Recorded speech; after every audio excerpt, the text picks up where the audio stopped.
go.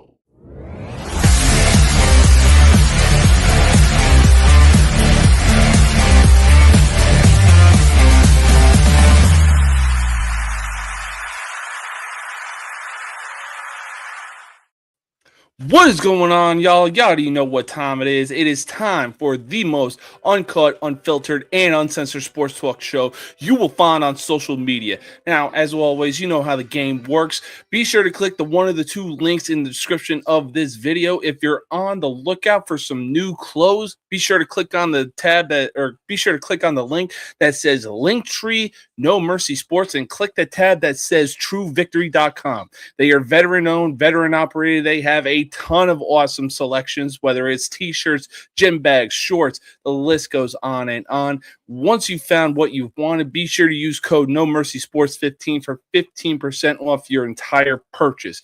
Now, if it's fitness you're looking to get into, be sure to click the other link that says Fit for Life Fitness and click on the tab that says the best at-home workout programs you will ever go through. It's Beachbody. They have some awesome workout programs. Trust me, I've done it. I've done Insanity. I've done Insanity, the Asylum. Man, it is off the charts. I have crapped on it for so long, and let me talk to you.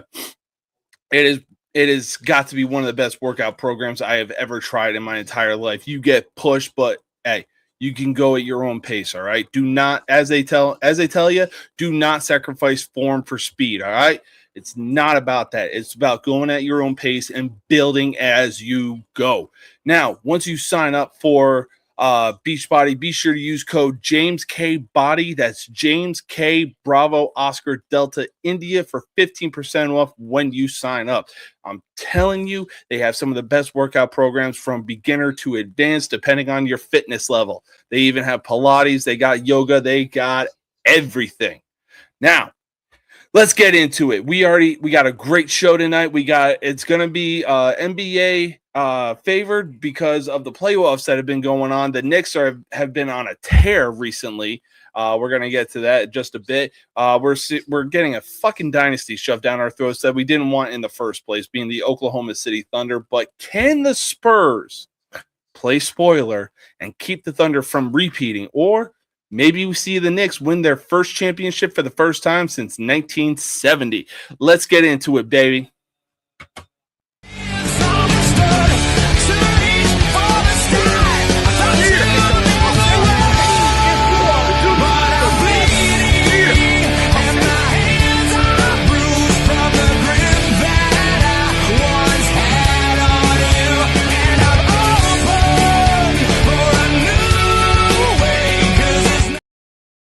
Let me talk to you. Why? Because, ladies and gentlemen, we are live. And man, oh man, does it feel good to be live. We already got somebody waiting backstage, and here he is.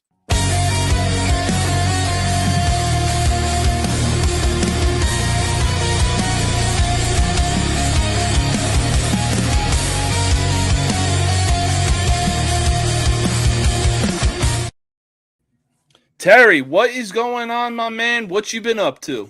Man, I'm about to survive a damn heart attack. I almost threw a bat at the TV. Yeah, I saw the highlights of. Oh my gosh, they were pissing me off. But, dude, what was it? Back-to-back home runs from UCLA. Yeah, to tie it, and then they got a guy on first and third, and then they hit a game-winning single to end the game. My God. Damn, just when I thought that the College World Series couldn't be that exciting at all. Wow. Yeah. What a game. There's a lot of shockers. Yeah, no kidding. But let's get into it. Look, curses exist, and it's not even close. What's going on, Mike, Jenna, and Mike? Curses exist, and it's not even close. Leading up to WrestleMania 42, WWE legend Danhausen would make an appearance on ESPN First Take and proceed to curse Stephen A. Smith just because he was a Knicks fan. This was obviously when the Pistons were still in the playoffs. Obviously, Danhausen is from Detroit. He is a big-time Pistons fan. Shortly after, the Knicks would find themselves in a deficit against the Hawks.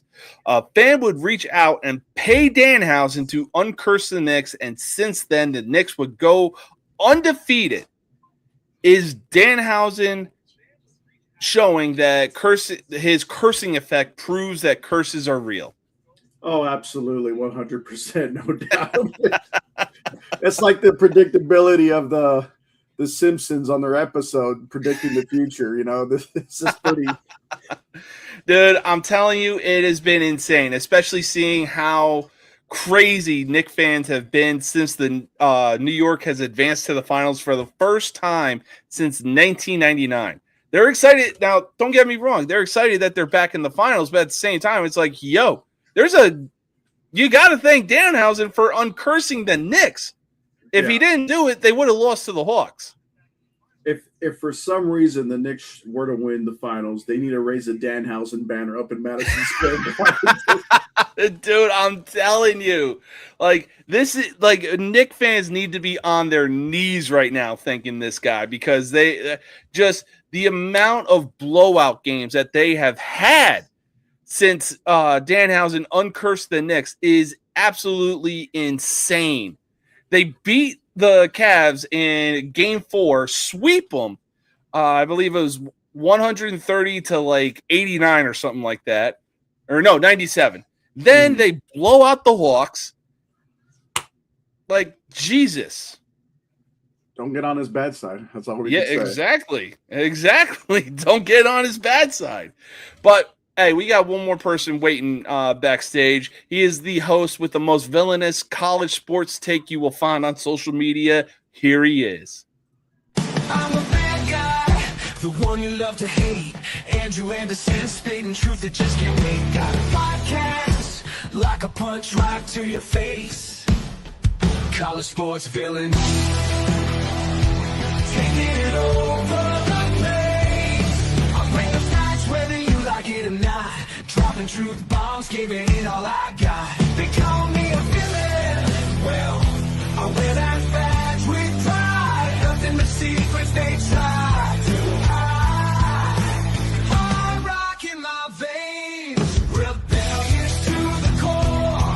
I won't back down, won't take it anymore. The bad guy of the podcast world, that's me.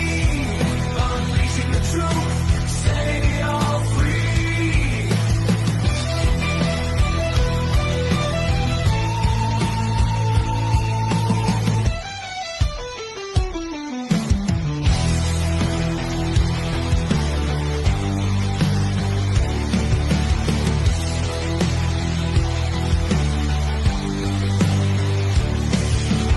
Unleashing the truth. Andrew, what is going on, my man? How's your PTO day been today? Pretty good. I spent the day with the wife. Hell yeah, you almost had a heart attack too with the grill. Look, man, look. So I opened this grill and this fucking bird flies out of it. You talk about like it's getting dusk, right? So you've got that kind of dusk background going on there. My wife's preparing the chicken to put on the grill. So I open the grill, this thing just flies out, man. My heart sank into my nutsack.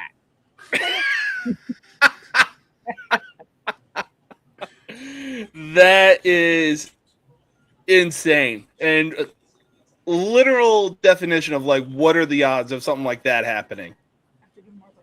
Where? To a friend's house. Okay, so let me tell you, there's just a little, where it's the ventilation up top where you could close it, make it however big you want, the little stack. I guess it went through that. Oh, man. Oh, birds these days. What are you going to do? So as Terry and I were discussing, the Knicks are advancing to the finals for the first time since 1999. And leading up to WrestleMania 42, WWE legend Danhausen would proceed to come on to ESPN First Take and curse Stephen A. Smith because he was a Knicks fan.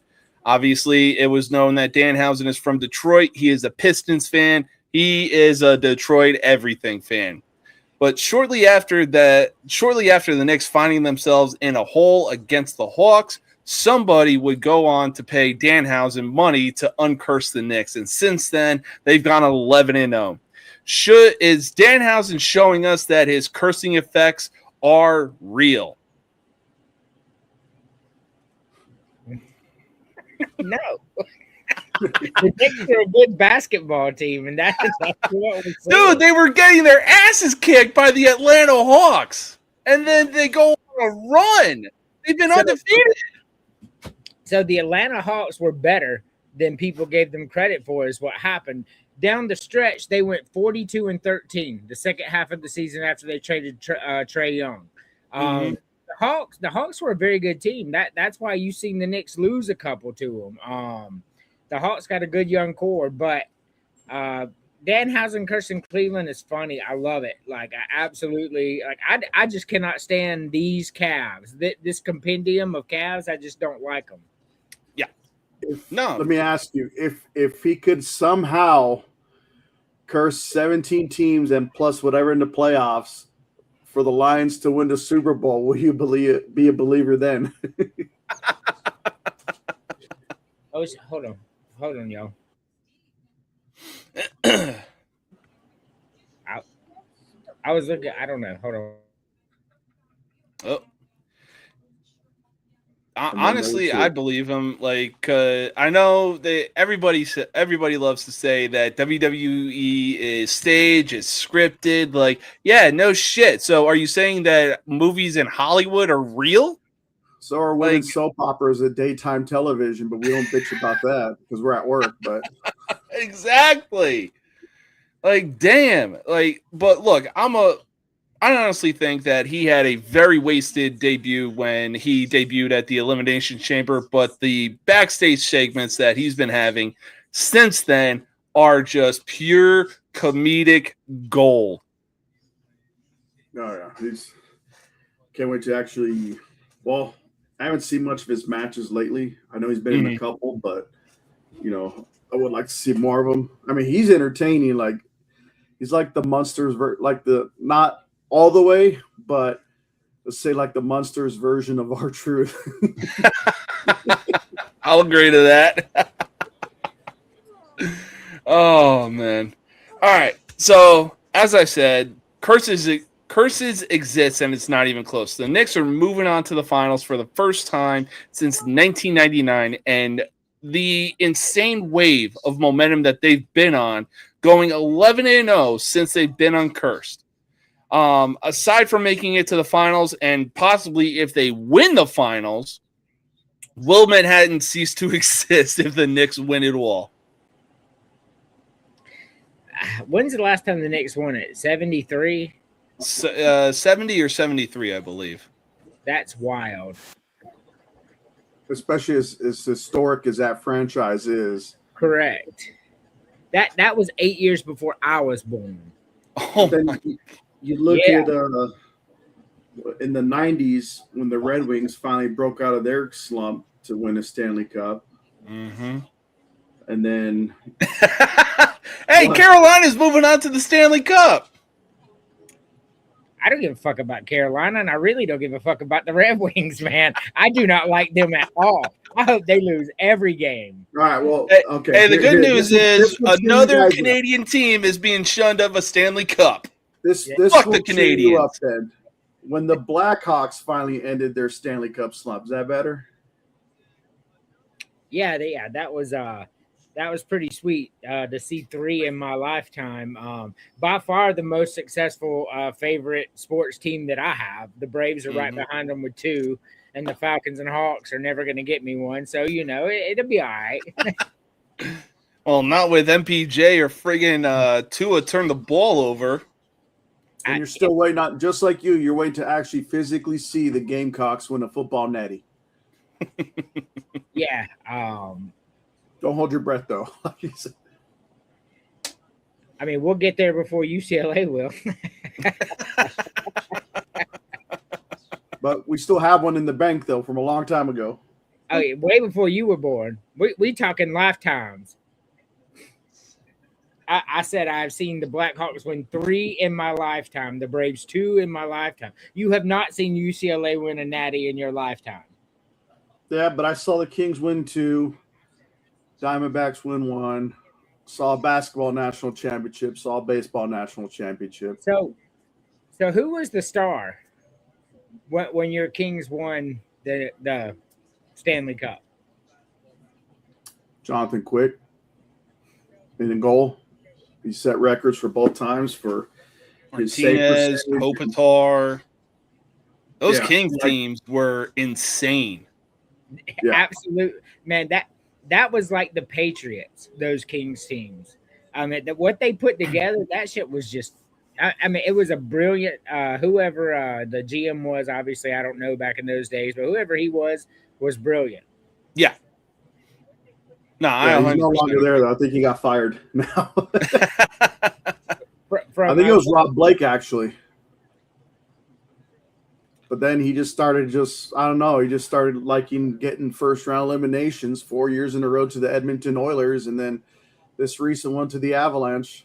So, Yeah. okay. Well, I mean, hey, at least Kopitar can say he had a very successful NHL career. He is a 2-time Stanley Cup champion. You know, hey, enjoy your retirement. With man. one team. Yeah. It's hard to, say nowadays. And, well, it's funny, though, because you mentioned that 2 other guys that are in the same draft with them are also with their same team. That would be Sidney Crosby and Alex Ovechkin. Mm-hmm. They were in Yes, the same sir. draft class back when I remember watching that when I was in Iraq. So,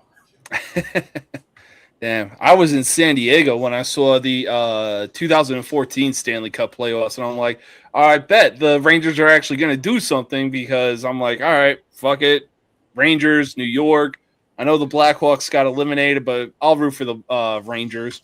And then the goal in overtime, I was like, God damn. well, okay, it's funny you bring that up because I was going to use that as a comparison. Now, yeah, the Knicks swept the Caps to go to the finals. That could also be a bad thing because that year, 2014, when the Kings beat the Rangers had a long, I think it was like a 9-10 day layoff in between games.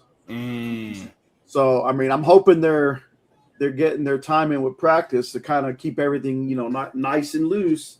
Yeah. Before before they find out who they play after tonight's game. Go Spurs. Yeah, no, for sure. Go Spurs. But let's stick with the Knicks. The fact that New York is in the NBA Finals is still something I'm trying to wrap my head around.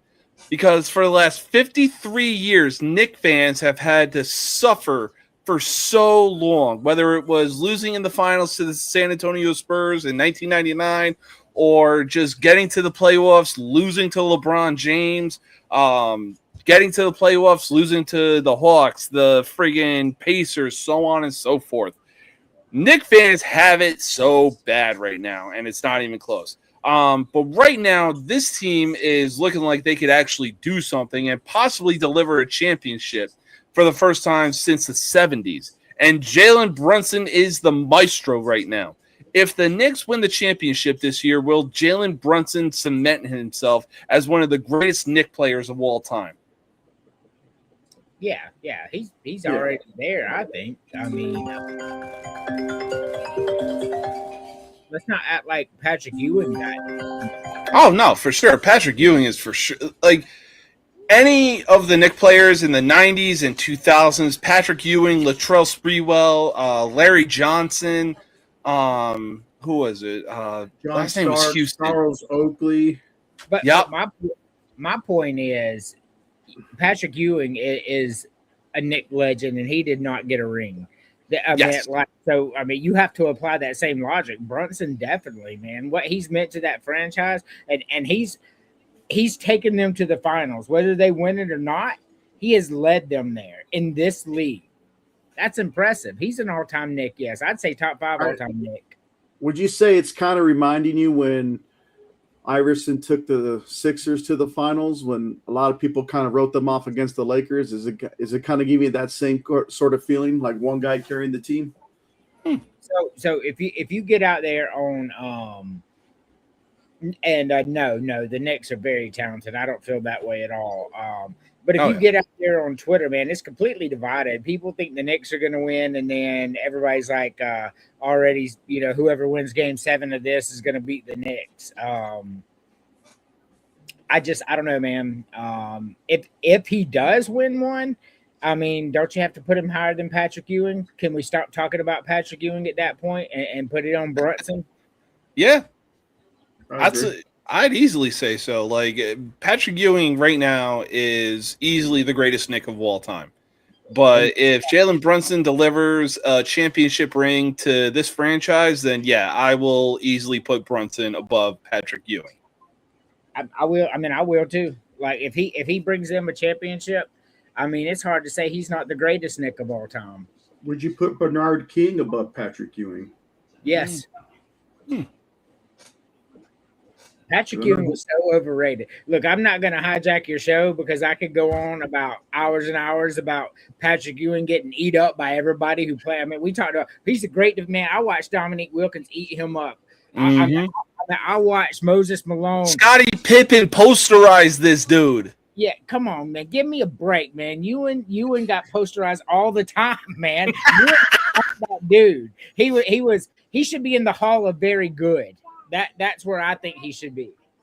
You know what? That's not a crazy take. That is not a crazy take. But let's move on from the Knicks and let's move on to one of the teams that are currently in the Western Conference Finals right now. They battle it out for Game 7 against the San Antonio Spurs, being the Oklahoma City Thunder. And my God, it is beyond sad how the Thunder have evolved since having Westbrook, KD, and Harden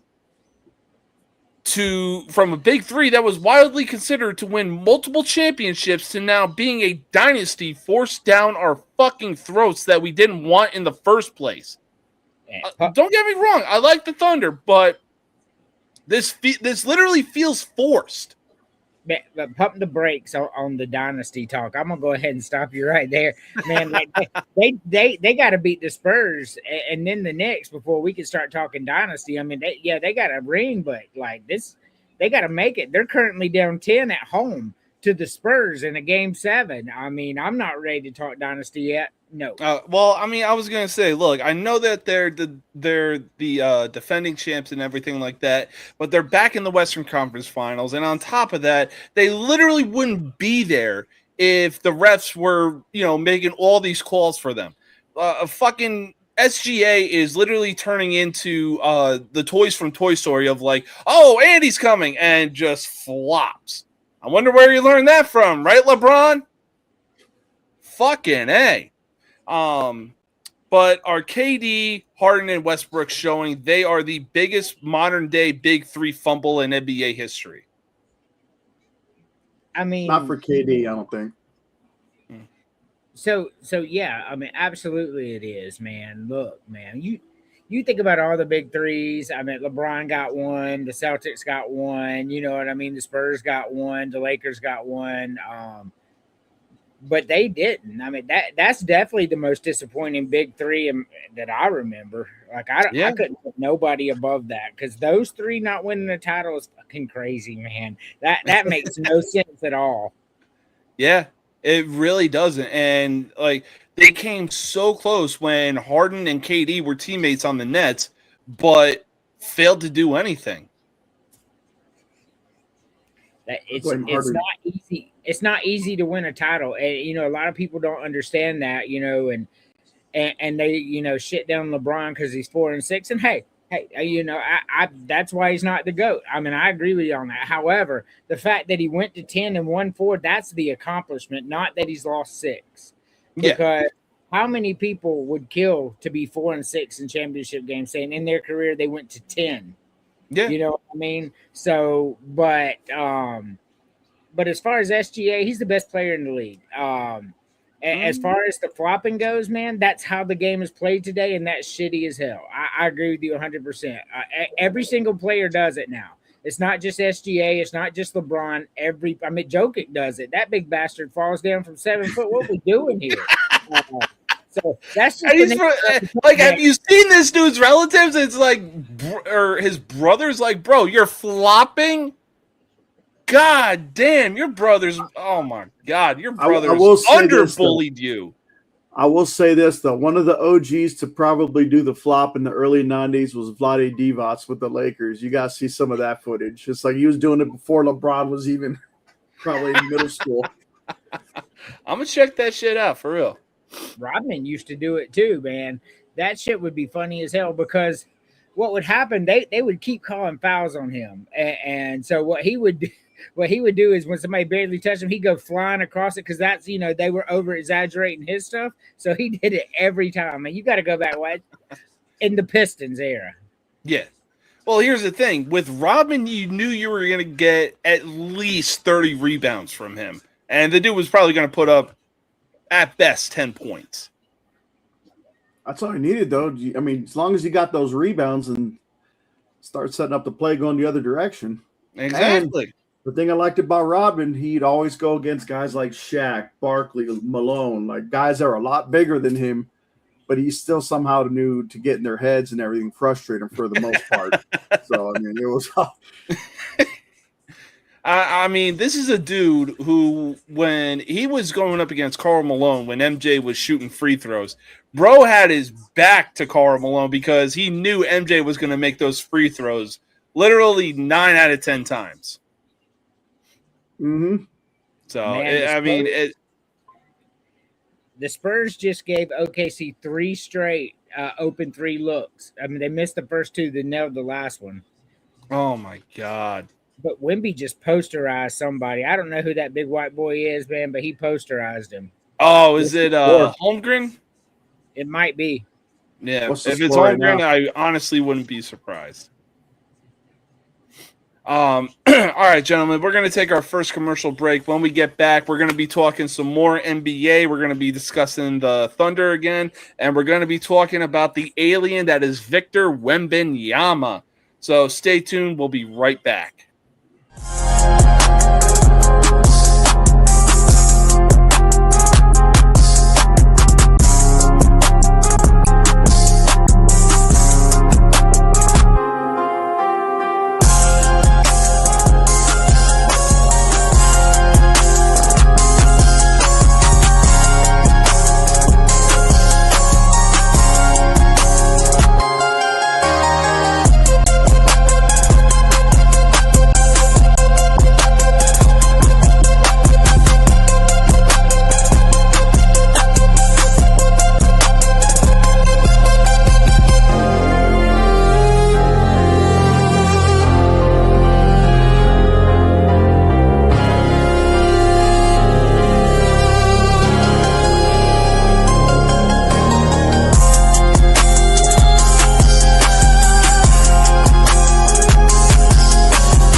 Nobody can stop me now.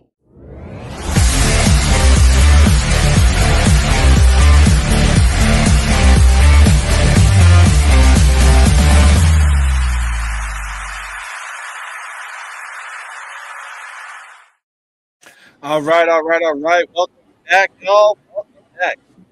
So let's keep it going with the NBA right now. Why? Because it is seriously pathetic to see what the NBA has become today. From an all-star game scoring nearly 400 points total to now essentially getting a team forced down our throats of like, oh, hey, this team is going to win championships, but they're going to be flopping basically the entire freaking time. I mean, are the Thunder and NBA showing how rigged the game is in favor of the OKC Thunder?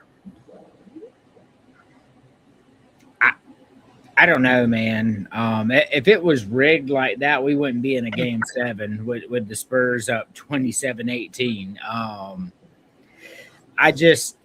I do feel here's how I feel. The best players in the league always get the calls. It's always been that way since I was a kid. But are you going to look at SGA and be like, yeah, that is the best player in the league right now? I do. I mean, honestly, I think it's Wemby, man. I really do. Wemby's number 2 for me. I mean, SGA is the reigning champion. And he's the leader of the reigning champions. He's going to get you 25 a night too. 25 and 11 probably. So if San Antonio wins this game and then go on and beat the Knicks and Wemby just like wins finals MVP, yeah, at that point, then it's time to talk about how Wemby is number 1 and SGA is number 2. That's valid. No, that's for sure valid. I mean, yeah, the more I think about it, the more that it's like, yeah, you got a point, because Wemby and SGA are really fighting it out for best player in the league right now. I mean, we saw Wemby win the Defensive Player of the Year unanimously. The only other player that I can think of that won an NBA award unanimously was Steph Curry with MVP back in 2016, I believe. Yep.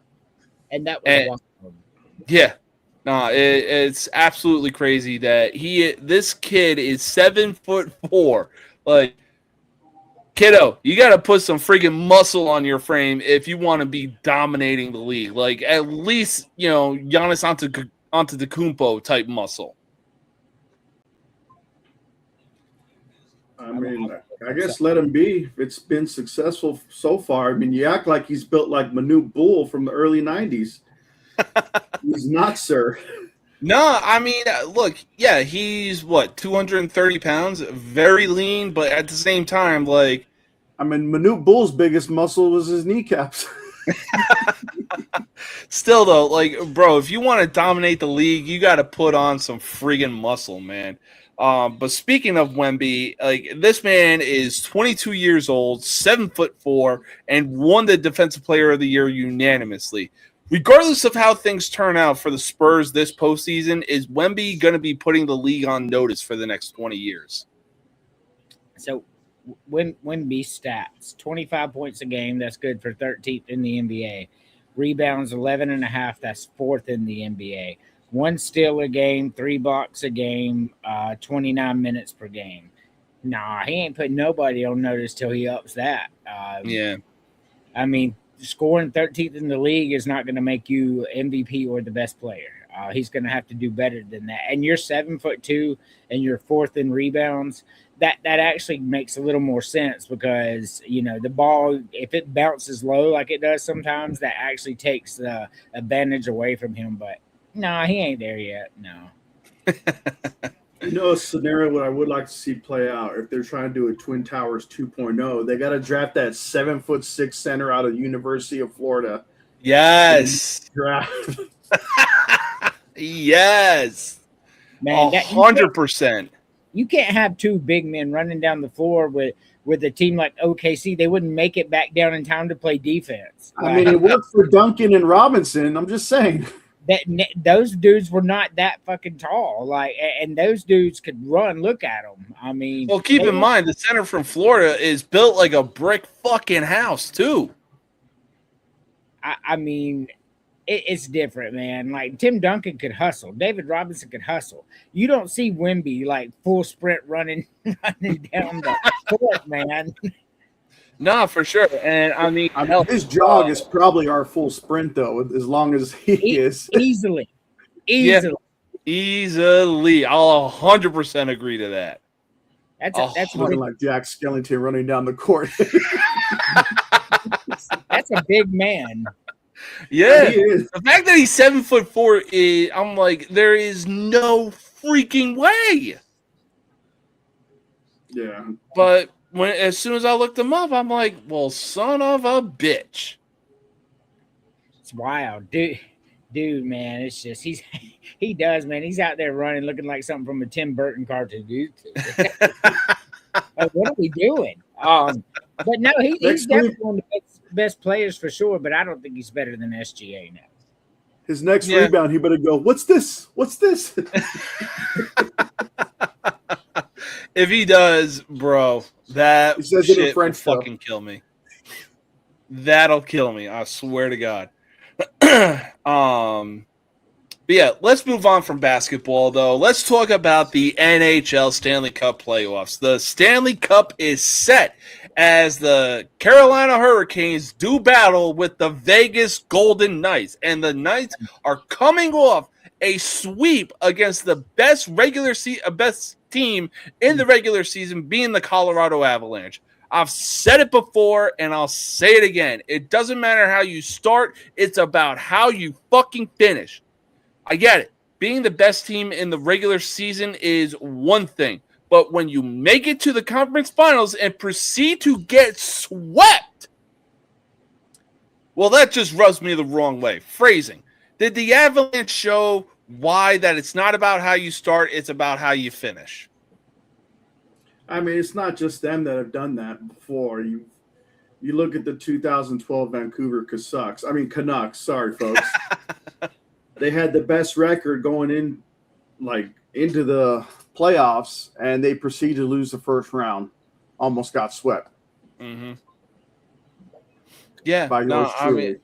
Well, look, I'll say this. I'm not taking a shot at anybody. Canada.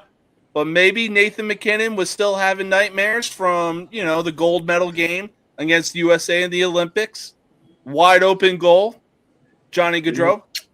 We know Connor McDavid was. The Hurricanes had a gentleman's sweep. So let's not. I mean, they won 4 in a row as well. Man. That's why I'm picking them to win.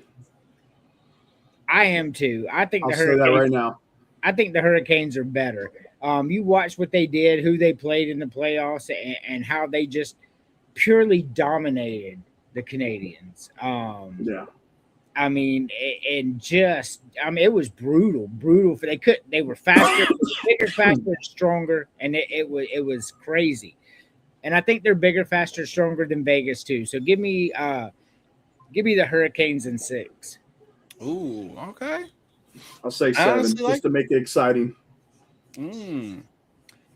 Who has the better record? Who has the home ice in that series? I believe it's going to be Carolina because Vegas. Or here, let's see. Carolina is the home. Yeah. Okay. Yeah, they had the better record. So good. Because you got to remember, the Golden Knights didn't have a good regular season. I mean, they were only 13 games over 500. I mean, they just came alive in the playoffs. Mm-hmm. Yeah. They were playing. They were winning games when it came time to start winning games to make the playoffs. Yeah, the Hurricanes were 31 games above 500. Mm-hmm. All I know is both atmospheres are going to be pretty rowdy, though. I already got all my friends that I was stationed with in Vegas. They already got tickets purchased to games like 3 and 4 or whatever when it's in Vegas. Yeah, and I mean, on top of that, like you said, both crowds are going to be rowdy as hell. And look, honestly, there really is nothing like playoff hockey. It is one of the most insane, exciting atmospheres in sports. So, but we got plenty of time before Game 1 of the Stanley Cup Finals. Right now, let's move on to some baseball because I witnessed the downfall of the Chicago White Sox, and now I am witnessing the rising of the White Sox. The last 2 years, Chicago has had historically the worst 2 seasons imaginable. But now with a young core like Antonacci, Murakami, and now the newest addition being Riku Nishida, the White Sox find themselves 3 games out of first place against the Cleveland Indians. Can Murakami and Nishida bring the White Sox back to not only relevancy, but also playoff contention? I've said it once and I've said it before. You got to wait to see it after the All-Star break, because the All-Star break just seems to really shine light on how the teams are going to do the rest of the season. With that break for the rest of the teams that aren't going to go to the All-Star game. So I'd say just wait till then, and we had to come circle around back to this discussion. But I mean, they are doing good. I'll give them that. But we've seen many teams do good right before the All-Star break, and then they just completely implode in the second half. So very true. Know. I'm going to tell you, if they're going to do it, this is the year. The AL West is ass, bro. Like they're terrible. And the fucking Mariners and Athletics are battling for first place. Right. And the Central isn't that much better, to be honest. And the East, I mean, you got 2 teams that are good, and the rest, if they're going to do it, this is the year. The American League is down this year. Take a wild card spot wouldn't be crazy for them. Not if they can just continue what they're doing. They don't have to get better. Just as long as they don't get worse, they're probably finding themselves in a wild card. Yeah, no, I completely agree. Like, guys, it's not about just getting better. It's just about staying consistent this year. Like, you got a real young core, like I said, being Antonacci, Murakami, and now your newest addition being Nishida. You got a really good pitching rotation right now. Everybody is stepping up and firing on all cylinders. It's honestly about time that somebody in the front office decided to put their foot down and be like, yo, let's focus on our farm system and see where we can go from there. And is it paying dividends right now? I hope the ALCS is Athletics and the White Sox. Dude, if you're very confident about that, you place a bet on it and you hit that, you'll win a lot of money, because that. No, I mean, I'm going off hopes and dreams here. Will I bet on it? Absolutely not, because I'm not. Well, look at it this way: both teams are running on the power of friendship right now. Like, fucking hey, I'll put the bet on the line. You're confusing the Athletics with the Rockies. There was no friendship in Oakland ever. Look, they're not in Oakland; they're in Sacramento. But the A's are the team without a city. That's what they are. And they're actually winning baseball games, too, which is crazy. It is. They don't even have a home. They're playing in a minor league stadium. Yeah. It's freaking insane right now. That's why. What do you think, James? What do you think? We try to go to Vegas during one of the summers when they have the new stadium, see a Yankee series against the Athletics? I mean, I'll hit up one of my Navy buddies, and, hey, we'll make it a thing, man. I got a lot of connections over there too. Not for baseball, but places to go. Oh, for sure. All right. We're not making drug deals on. He's like, I got a lot. No, I got family down there. Not baseball though. Hey, they gave us a preview of what the athletic stadium is going to look like, and I'm like, yeah, that was. Hey, cool. I'll be there. I know a lot of eight-ball. I mean, knuckleball. Sorry, we got knuckleballs down there. No eight-balls. I mean, hey, look, I don't care how much the tickets are. I'll fucking be there because, man, like, you're going to put that type of money into a stadium, but you couldn't put that type of money into the friggin' team? Sell the goddamn team already. My God. Well, maybe with this attractive stadium that they're building, they'll be able to fill the seats more and generate revenue. Yeah, we can only hope. But one of our last topics is, look, this was purely NBA dominant tonight. One of the things I came up with when I was 2 sheets to the wind one night was, you know what? One of the things that don't get talked about enough are NBA centers, because we constantly talk about who the greatest of all time is, whether it's MJ, LeBron, Kobe Bryant. Tim Duncan is a very underrated candidate for greatest of all time because he was nicknamed the Big Fundamental for a reason. So we're going to take our final commercial break. When we get back, We are going to talk about the top 5 NBA centers of all time. We will be right back in just a minute, y'all.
Nobody can stop me now.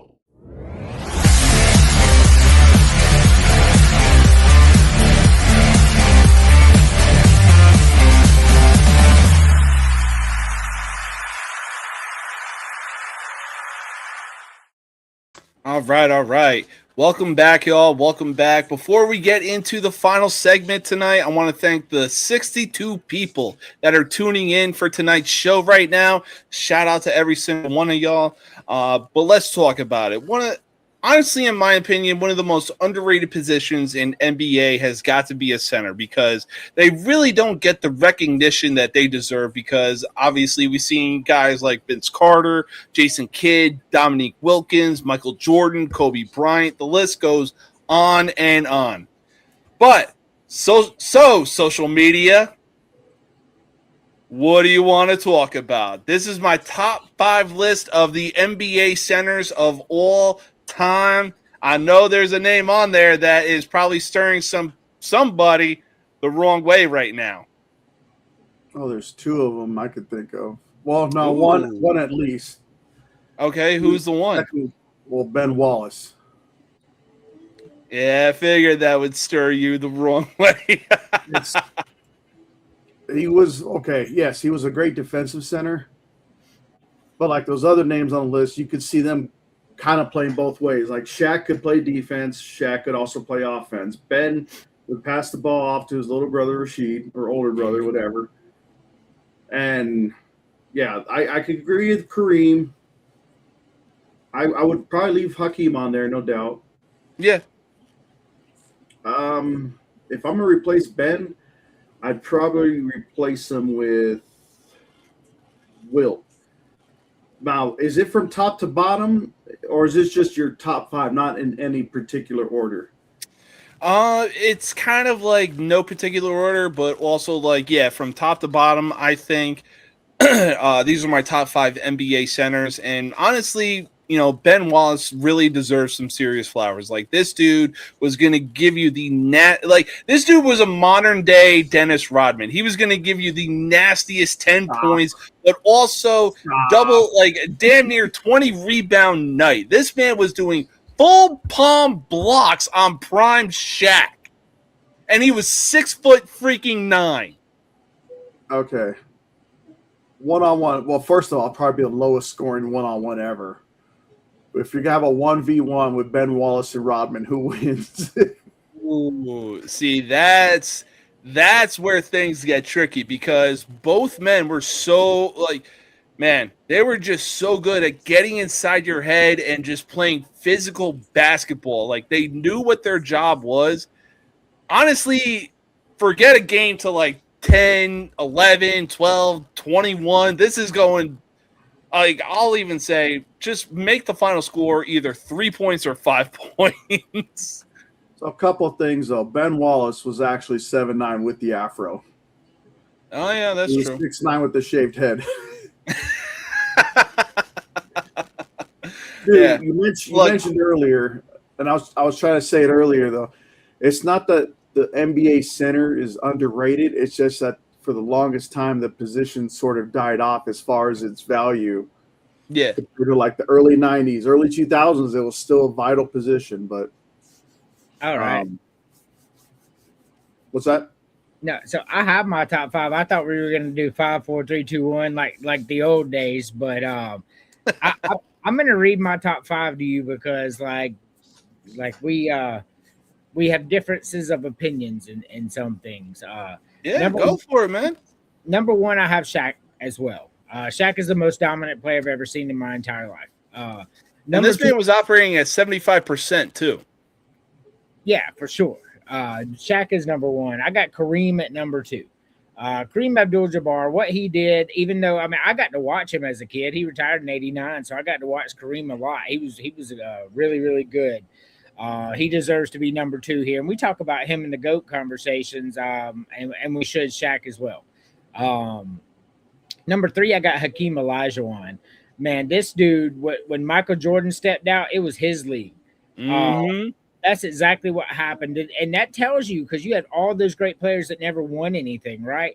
Michael Jordan steps out for 2 years and Hakeem Olajuwon took over the league. So you got to put him up there as well. So he's number three for me. 100%. Number four, Wilt Chamberlain. Even though he was taller than most of the people who was there, what he did, 100-point game, he did it consistently over years. Yeah. Wilt Chamberlain. Number five is probably the most underrated NBA player in history. This man has 3 MVPs and nobody ever talks about him. Number five, I got Moses Malone. This dude right here, 3 MVPs, got himself a ring with Philadelphia. Like, why aren't we talking about him more, man? Getting 3 MVPs, I think only 9 players have done it in the history of basketball. Like, it's time to start putting some respect on this man's name. At number five, I got Moses Malone. Honestly, if I really had to make a honorable mention for 3 centers, Moses Malone definitely would have been on that list. But for me, I'm putting Ben Wallace in the 5 spot because this man was going to give you one of the most physical nights that you were like just strap your seatbelts on and hold on to your hats because Ben Wallace was going to give you the ride of a lifetime. Phrasing.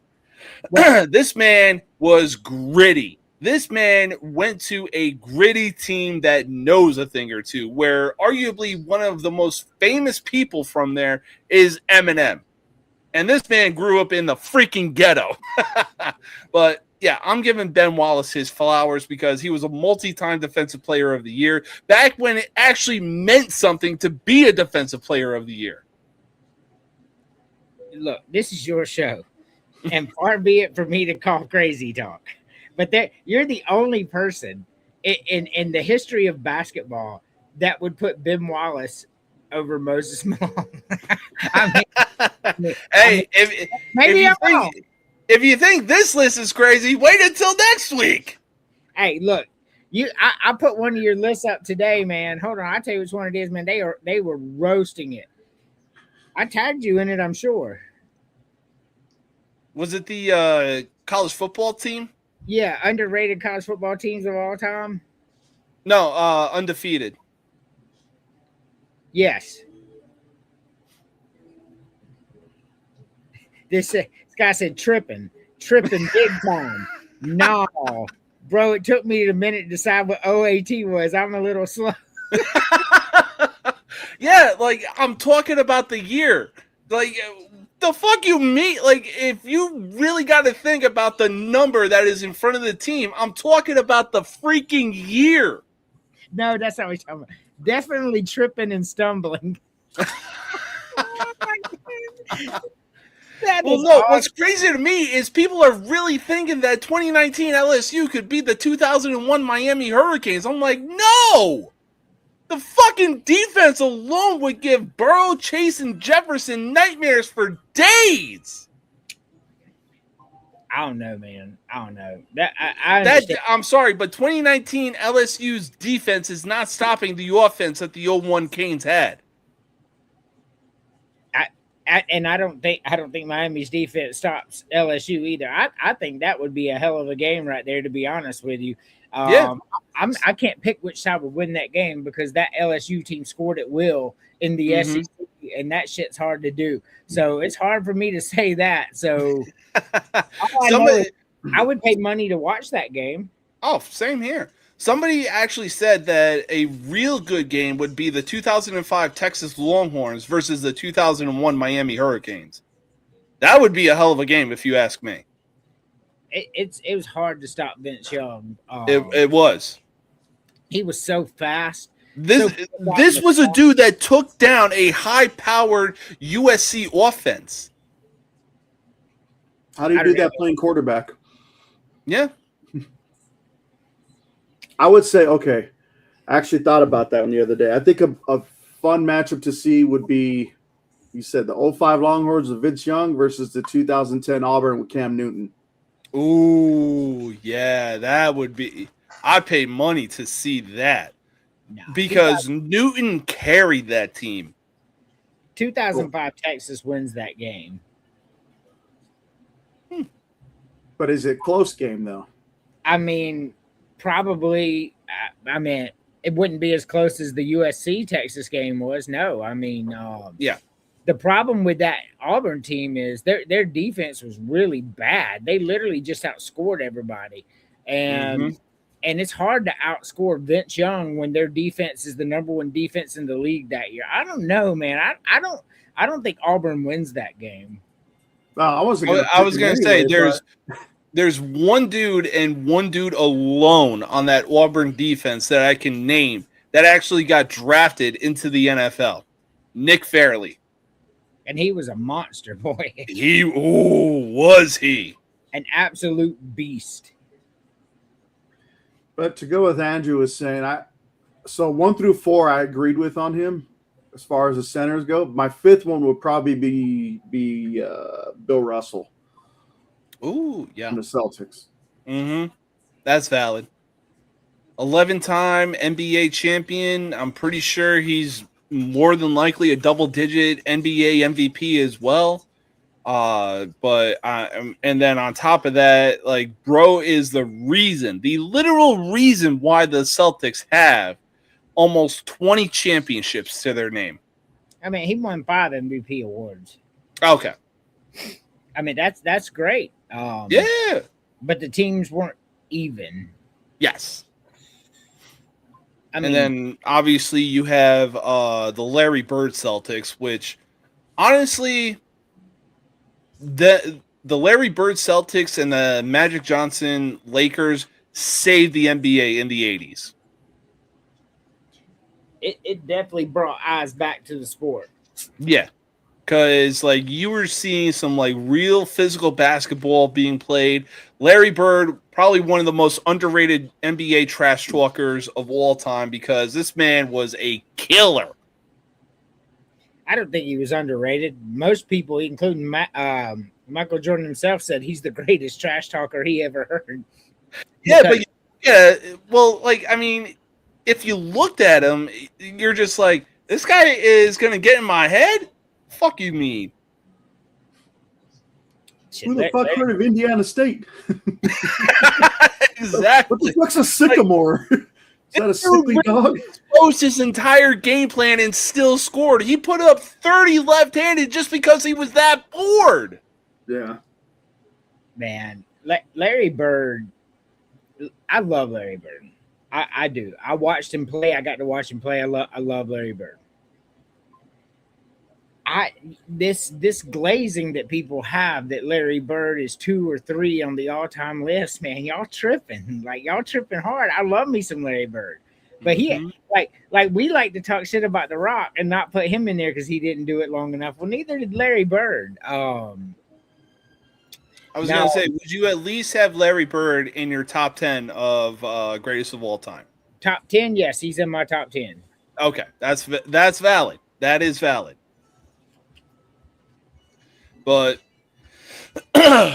yeah, I mean, I definitely know I should have came up with an honorable mention list for the NBA centers. Like I said, I'm giving Ben Wallace his flowers because this man was doing full palm blocks on anybody that tried to step to him. So, yeah, I'm just like I said, this is your show. Well, I mean, hey, look, you are not wrong on your top 5 NBA centers list, you know, including Moses Malone. We all know that Shaq is easily the greatest of all time when it comes to NBA centers.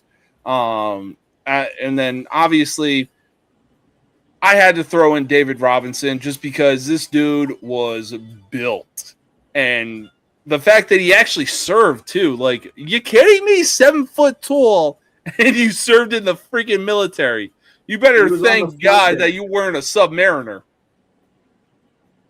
Nah, they were going to put his tall ass in a submarine. He was an officer, so he was on the what's the room? The room with the obviously airplane has a cockpit. What's the main room for the steering the ship?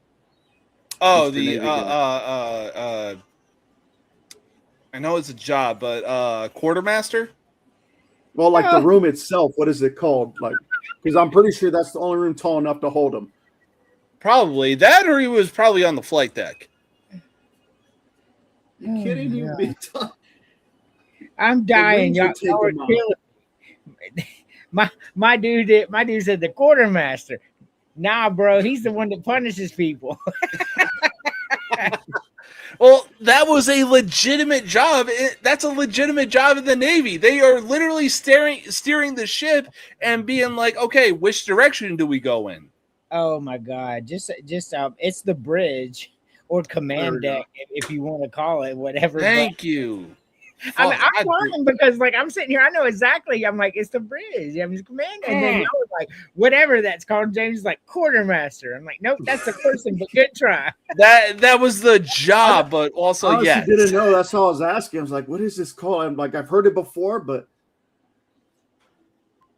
I'm dying. That was awesome. So, something funny. My wife bought me a Switch 2, right? I'm in Walmart the other day, man. They have NBA 2K26 for $10. I picked it up. $10? $10. Wow. Yeah, I got it. I got it in the Switch right now. Oh my God, that's insane. It looks pretty good on the Switch. You know what? 80 people. I really don't doubt that. So are we all in agreement on the Hurricanes? No. I'm gonna go with the Golden Knights in 7. Such a dick. It's your show. It's your show, but well, hey, look, if the Carolina Hurricanes win, hey, more power to them. This ain't going. I'm just going with the Golden Knights because they swept the best team in the league. Now, this series ain't going 7, and the Knights aren't walking out as champions. Like I do not like the Carolina Hurricanes. They're like the Panthers to me. They came in and tried to take over my love, and that's just not going to happen because you wrote Carolina instead of North Carolina. You can't fool me. I got no love for the Carolina Hurricanes, but they're the better team. Well, here, I'll tell you what kills me is the fact that we literally have 2 states being North and South Carolina. Then we also have 2 college teams being Eastern Carolina and Coastal Carolina. Like, what the fuck? Yeah, East Carolina's in North Carolina, Coastal Carolina's in South Carolina. Hey. Yeah, that's wild, isn't it? It really is. Like the Carolinas, you need to make up your fucking mind. Like y'all could literally be 4 fucking states. There is a Western Carolina University too. They're FCS, but yeah, Western Carolina Catamounts. Of course, there's a Western Carolina. Just like there's a Western fucking Kentucky. There is a Western Kentucky. And an Eastern Kentucky. Yeah. Eastern Kentucky. Mm-hmm. That is correct. I mean, but let's not ignore the fact that New England just took over like 7-8 states way up in the Northeast to call it their own, even though their stadiums in Massachusetts. Hey, look, man, I'm gonna give the Northeast its due. During my times that I've spent up in the Northeast, man, the weather is fucking perfect. In the summer, you get about 82, low humidity. Man, that is nice. In the winter, you get some snow. In the fall, you get a brisk. You just wear a little hoodie, and it kills it just enough to where it's just, you can feel the cold outside, but it's that good kind of magical cold. Nah, weather's elite in the Northeast. Bro, when I tell, and you can even vouch for me on this, Andrew, when I went to Salem as a kid, I think I was like 11 or 12 years old. Oh, the fucking history geek came out in me, and I was just looking around. I'm like, man, if these buildings could fucking talk. I was thinking the same thing, and I was 43, 44 when I went. I'm right there with you, man. Did you go in the witch's house? I think so. Emily, yeah. He said. What's that? That's where he first met Emily. He said. So when you walk in the witch's house, like, first of all, that little staircase, I know you had to duck because I did. Yeah. Well, you were a kid though, so maybe not. I might have had to duck a little bit. And then you walk up these little stairs, and then their bedrooms up there, and it's got their sewing machine from fucking 1700s up in that mother. I mean, and then after you leave the house, you can go to the square, and there's the tree where they hung. You know, yeah, bro.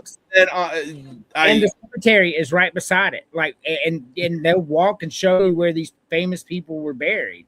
Like, yeah, it is wild. Dude, the chef's kiss was going there in the fall time, and the leaves were just like that perfect orange, yellow, red, and everything. You got that nice fall breeze and everything like that.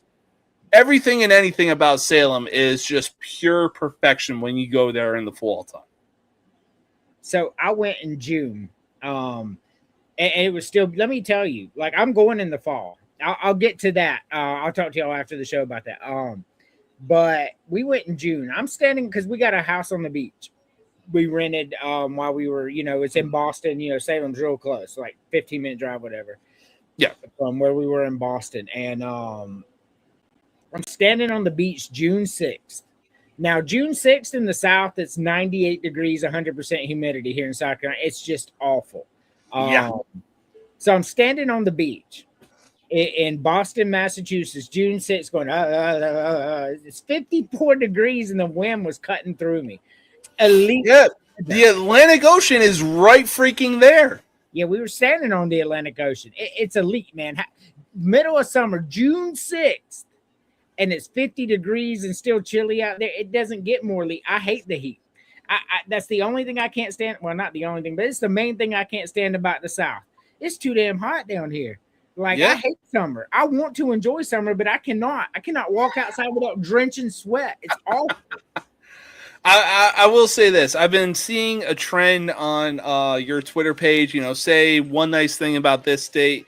Say one nice thing about that state. If I had to say one nice thing about Massachusetts, I am so glad that I got to live in Plymouth, freaking Massachusetts.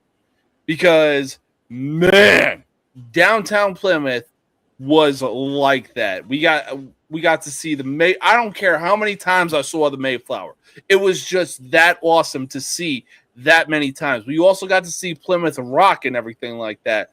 And just the historic downtown scene of Plymouth, Massachusetts it was like that, and it was so awesome.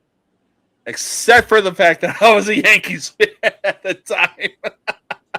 Well, I was a Braves fan, so I'm 11 years old and I'm seeing Yankees suck, Jeter swallows. they don't I'm hate the surprised Braves. you didn't say it sooner. They do not hate the Braves in Boston. Matter of fact, they still have an affinity for them because that's where the franchise started. Oh So- yeah, the Boston Braves. Yep, and so I mean, it's really cool stuff, man. When I was in Boston, the first time when I lived there for a while, the people, man, I'm not gonna say they're nasty, but like there's no room for conversation or anything with people in Boston. Yeah. Like, hey, how you doing? What's it to you, pal? Okay, my bad. You know, have a good day, bro. You know, Exactly. but that's how it is there for sure. No, for sure, man. All right, but gentlemen, I want to thank y'all for coming on. I'm so glad that we were able to all come together, talk about what needed to be talked about. Be sure to stay tuned for WWE Clash in Italy tomorrow afternoon. It's going to be a good one. We got tribal combat between World Heavyweight Champion Roman Reigns and Jacob Fatu. It's going to be a good one. But for now, gentlemen, thank y'all for joining. Big shout out to the 86 people that tuned in for tonight's show. Man, it just keeps on getting better and better. It does. Agreed. So, but hey, hope y'all have an awesome rest of your night. Enjoy it. Once again, thank y'all for coming on and being able to enjoy the show as well. Appreciate it, man. Have a great night, everybody. Yeah, y'all too.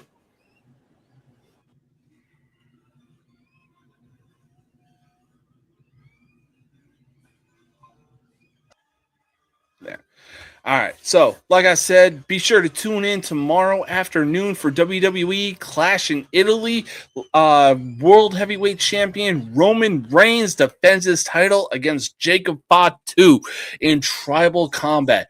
Will Jacob Fatu beat Roman Reigns and become the new World Heavyweight Champion? Or will Roman Reigns defend his title? And will Jacob Fatu have to acknowledge Roman Reigns as the tribal freaking chief? I'm going to give you my spoiler. Jesus Christ. I'm going to give you an early spoiler. I really think that Roman Reigns will defend his World Heavyweight Championship, still be the tribal chief. Jacob Fatu will acknowledge him, and Jacob Fatu will join the bloodline. Because honestly, the bloodline for modern day WWE is the best thing that they have going right now. We hate the modern day WWE because Cody Rhodes was that much freaking better. Like, are you fucking kidding me? In any case, there's a lot going on right now. Got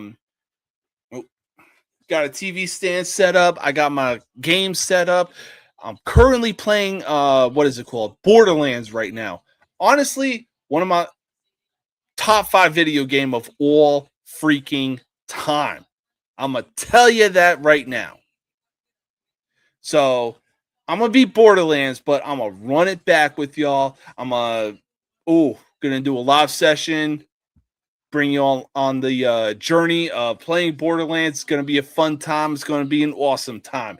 But until then, and until next time, don't add to the population. Don't subtract from the population. Don't end up in the hospital, dead, or in jail. If you end up in jail, be sure to call somebody whose number you know by heart and then proceed to establish dominance quickly. Until next time, peace